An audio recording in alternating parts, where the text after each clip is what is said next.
નમસ્કાર મિત્રો, આજનો વિડીયો મકર રાશિના જાતકો માટે ખૂબ જ ખાસ છે. શા માટે? શનિ ભગવાન છે એ 27 જુલાઈથી વક્રી થઈ ચૂક્યા છે અને 11 ડિસેમ્બર સુધી શનિ ભગવાન વક્રી રહેશે.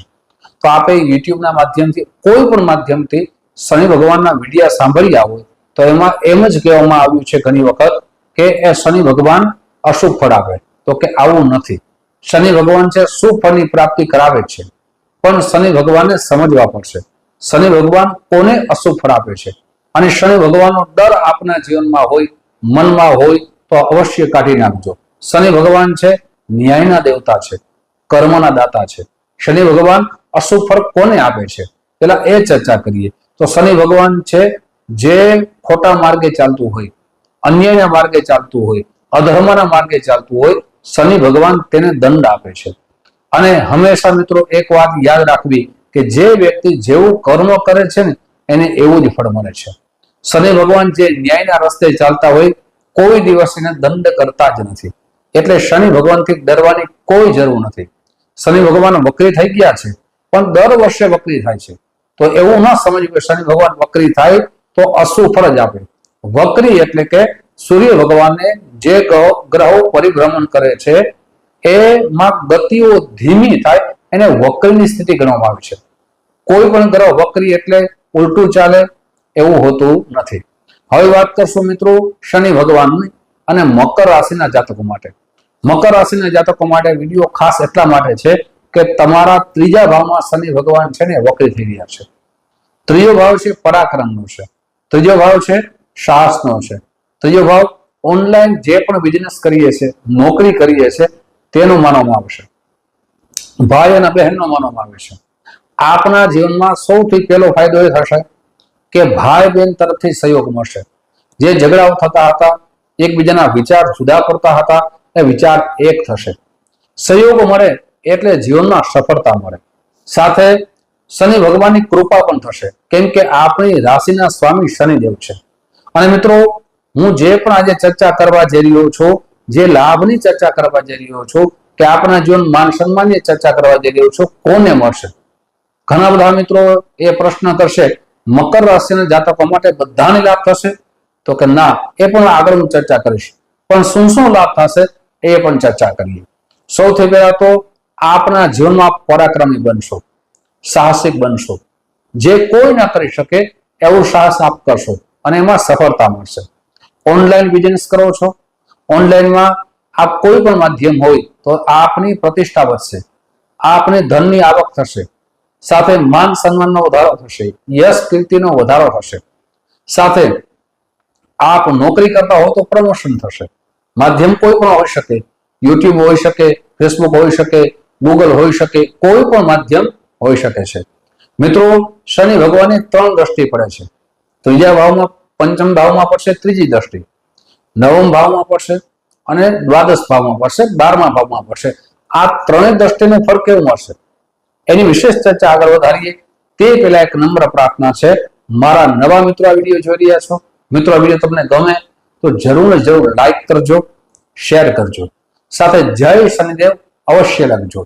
ફેસબુકના માધ્યમથી જોવો છો તો અમારા પેજને ફોલો કરી લીજો. વિડીયો શેર કરશો મિત્રો તો તમારા મિત્રોને મળશે, તેને જાણકારી મળશે તો એમનો ડર છે, એમનો ભય છે દૂર થશે. અને મિત્રો કોને કહેવાય? જે પોતાના મિત્રનું સુખ જોઈને આનંદનો અનુભવ કરે એને જ મિત્ર કહેવાય. તો આપનો વિડીયો આપણા મિત્રોમાં શેર કરશો, આપણા ભાઈ બહેનમાં, સગા સંબંધીમાં શેર કરશો તો એની સાચી માહિતી મળશે. જ્યોતિષનું કામ છે એ ડરાવવાનું નથી. જ્યોતિષનું કામ છે સાચો રસ્તો દેવાનો. જીવનમાં જે રસ્તો ન મળતો એ સારા જ્યોતિષ આચાર્ય એને સારો રસ્તો આપે છે, સન્માર્ગે એમને લઈ જાય છે, સાથે સારા કર્મો કરાવે છે. એ કામ છે જ્યોતિષનું. મિત્રો હવે વાત કરીએ ત્રીજી દ્રષ્ટિની. તો ત્રીજો ભાવ છે એ વિદ્યા, પંચમ ભાવ છે, ત્રીજી દ્રષ્ટિ પડશે મિત્રો. પંચમ ભાવ છે વિદ્યાનો છે, સંતાનનો છે, પ્રેમનો છે. હવે સૌથી પહેલો ફાયદો થશે એમના માતા પિતાને.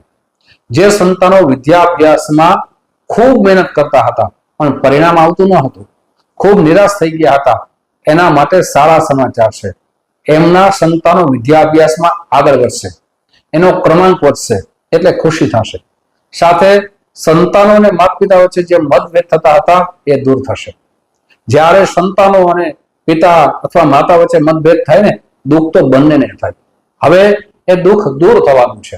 સંતાનની આપની ઈચ્છા હોય અને પ્લાનિંગ કરતા હોય તો આ સમય તમારા માટે સારો છે. વિદ્યાર્થી બંધુઓ માટે પણ સારો સમય છે. મિત્રો, વિદ્યાર્થી જીવનમાં જે વ્યક્તિ આળસ કરે છે એને વિદ્યાભ્યાસ થઈ શકતો જ નથી. જ્યારે સારો સમય હોય, સારા ક્રમાંક આવે અને મહેનત કરીએ તો એનું પરિણામ ભવિષ્યને સુવર્ણ બનાવે છે. એટલે તમારા માટે સારો સમય છે. પરિવર્તન કરવાની ઈચ્છા હોય તો આપ પરિવર્તન કરશો. પછી કોઈ ક્લાસમાં જતા હોય, કોઈ સ્કૂલનું પરિવર્તન કરવું હોય, કોઈ કોલેજનું પરિવર્તન કરવું હોય તો તમારા માટે સારો સમય છે. આપ કરી શકશો અને વિદ્યાભ્યાસમાં આગળ વધશો. શનિ ભગવાનની કૃપા થશે.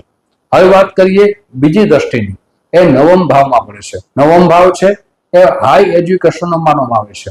સાથે આધ્યાત્મિકનો આ ભાવ માનવામાં આવે છે. ધર્મનો આ ભાવ માનવામાં આવે છે. પિતાનો ભાવ માનવામાં આવે છે. હવે શું કરશે મકર રાશિના જાતકો? આધ્યાત્મિક બનશે, સેવાના વિચાર આવશે એટલે સેવા કરશે.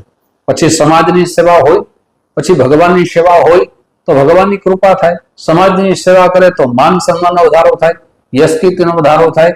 સારો રૂપિયો છે એ સારી જગ્યાએ વાપરવાનું મન થશે.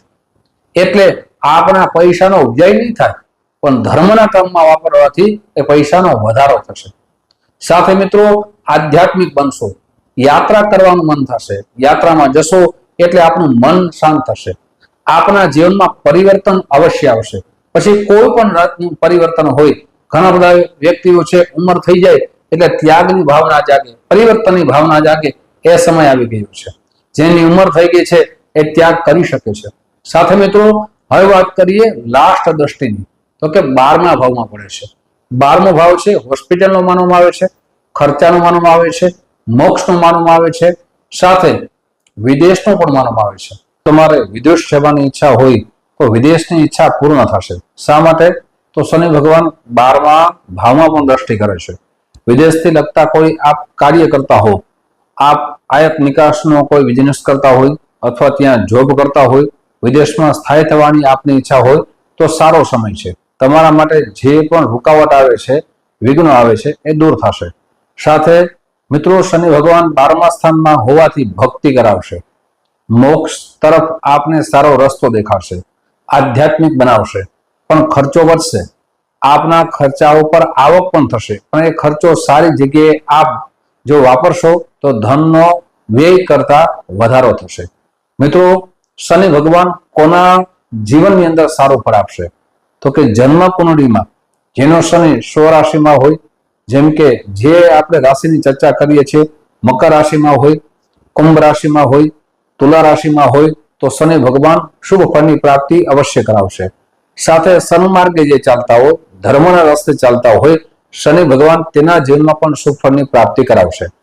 પણ જે અન્યના માર્ગે હોય, જેનું કર્મ સારું ના હોય, શનિ ભગવાન અવશ્ય દંડ કરશે. સાથે જન્મકુંડના માધ્યમથી જોઈએ તો શનિ ભગવાન તમારા 6થા ભાવમાં હોય, 8મા ભાવમાં હોય અથવા 12મા ભાવમાં હોય. સાથે શનિ ભગવાન આપના 4થા ભાવમાં હોય. જો શનિ ભગવાન સાથે રાહુ હોય, કેતુ હોય અથવા મંગળ હોય અથવા ચંદ્રમા હોય તો અશુભ ફળની પ્રાપ્તિ થઈ શકે છે.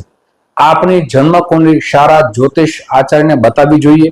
સાથે જે પણ શાસ્ત્રોક્ત ઉપાય કરવા હોય એ કરાવવા જોઈએ, જેનાથી આપણા જીવનમાં શનિ ભગવાન શુભ ફળની પ્રાપ્તિ કરાવે છે. મિત્રો, ઘણા બધા મિત્રોના અમને કોલ આવે છે. અમને જ્યારે કોલ કરે, અપોઇન્ટમેન્ટ લઈએ ત્યારે પછી અમને કહે છે કે અમે ઘણા બધા જ્યોતિષોને અમારે કુંડળી બતાવી ચૂક્યા છે પણ હજી ફેર પડ્યો નથી. પણ મિત્રો, એક વાત યાદ રાખવી ખૂબ જરૂરી છે. જ્યોતિષને કુંડળી બતાવવાથી ફેર નથી પડતો, પણ જ્યોતિષને કુંડળીના જે ઉપાયો કહે છે, ઉપાયો કરવાથી ફેર પડે છે. ડોક્ટરને મળવાથી સારું ના થાય.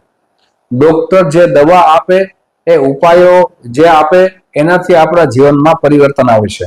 એટલે કોઈ પણ વ્યક્તિને કુંડળી બતાવો જેને આપણે ખૂબ શ્રદ્ધા હોય, એ વ્યક્તિ જાણકાર હોય, જ્ઞાની હોય, અનુભવી હોય, આવા વ્યક્તિને કુંડળી બતાવ્યા પછી જે પણ કહે ઉપાય અવશ્ય કરવા જોઈએ, તો જીવનમાં પરિવર્તન આવે. આ તો એવું થયું કે ડોક્ટર પાસે ગયા, કેવલ મળીને આવતા રહ્યા, તો કઈ ફેર પડતો નથી. મિત્રો, હવે સરળ ઉપાય બતાવું છું. સરળ ઉપાય એ છે કે પ્રતિ દિવસ સવારે આપને હનુમાન ચાલીસાનો પાઠ કરવો જોઈએ, સાથે શનિ ચાલીસાનો પાઠ કરવો જોઈએ. આપ શનિવારના દિવસે અન્નનું દાન કરવું જોઈએ. સાથે મિત્રો તમારી જન્મ કુંડળી બતાવી શનિનું રત્ન નીલમ પંચાંગ કર્મ કરીને ધારણ કરવું જોઈએ. ઘણા બધા મિત્રો રત્ન ધારણ કર્યું હોય પણ કોઈ પણ જાતની પૂજા જ ન કરી હોય, પ્રાણ પ્રતિષ્ઠા ન કરી હોય, સાથે એમના જે શાસ્ત્રમાં ગ્રહો પ્રમાણે જપ બતાવ્યા છે એ જપ ન કર્યા હોય, અનુષ્ઠાન ન કર્યું હોય તો એ કોઈ પણ રત્ન ધારણ કરે એનું કોઈ પણ ફળ મળતું નથી. રત્ન કેવળ સજાવટ માટે પહેર્યા હોય એવું લાગે છે.